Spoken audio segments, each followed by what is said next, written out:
Hey dreamers, and welcome back to a new video.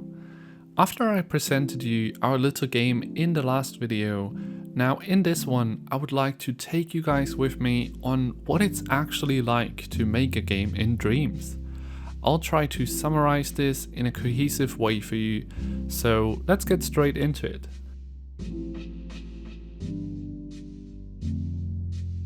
After you came up with a concept or an idea for your game, the first step is to create the character and its mechanics. This is important because you want to pretty much base the whole level design on the character's size, its mechanics and gameplay principle. So in our case, we wanted to make an arcadey RC plane game. So our character is the plane, you control it. So I went in to create a super clean plane model with split parts so we can use connectors to make them move accordingly to how a plane would behave. Making a clean vehicle isn't easy and very different from making environments where you can be more freeform. I can definitely recommend to work a lot with the grid and precise movement tool. I cut the process of creating it from scratch together for you guys, and I'll just let you enjoy that now until we go on with getting it up in the air and making it playable.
Now, after I finished the model, I then gave it to my friend and logic expert Keduko, and I even got him in for this video to talk a little bit about the process of creating the mechanics. Enjoy. Hello there guys, Keduko here, and I'm going to give you a little glimpse into the logic of our plane. So, this little microchip here is where all the magic happens, and this is what it looks inside of it. I'm not going to show you every little detail here because that could fill up a whole other video, so let's see how the movement of our plane works for now by looking into this microchip. This is the logic for the acceleration of our plane. I know it may look complicated, but it's actually pretty simple. It has an input for the R2 button, which is connected to this mover that pushes our plane forwards. In that direction there. We also have this value slider here to regulate how fast the plane gets pushed into that direction. 100% is the default speed when you fly straight forward, and the value changes when you move up or down with the plane. This is done by these two keyframes here. They are lowering or raising the value depending on the direction the plane is currently flying.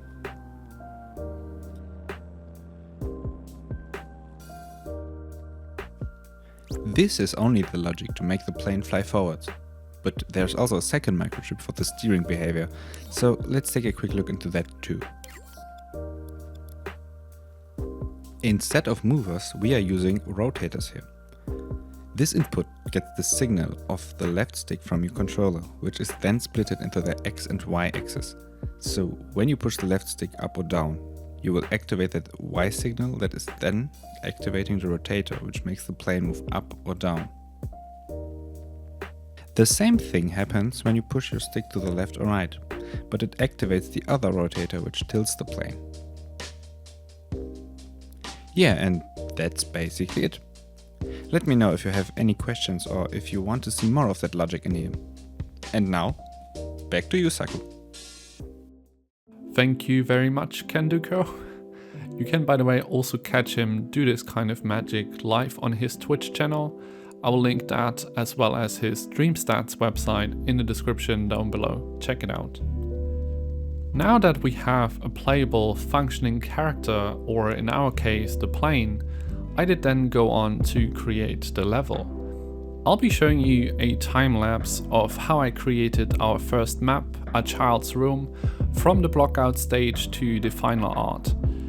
When thinking about level design, you want to think about what you can build that makes sense for the gameplay and character that you're controlling. It has to be fun in the first place, however, there's much more to it. You need to guide the player, think about storytelling, art and vision. I should probably make a whole video just for that in the future. But with our game, I chose to make this map because of the colorful and playful elements that we can use in the vertical space, as well as thinking about the magic and wonders of a child in the art direction. As you can see from the footage of me creating the assets, I wanted to give it a clean, stylized look. Further down in the video, you will also see a bit on how I created the lighting, atmosphere and details. So for now, I'll let you guys enjoy the process. I'll be back for some last words by the end of this video.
After I finished the first map, we did then go over to create 4 different courses with the rings that Keduko built. And there's obviously a bunch of other stuff to make before it was ready to release, like creating a menu, settings, UI, finding music and sound effects, collisions, checkpoints, playtesting, bug fixing, and a lot more.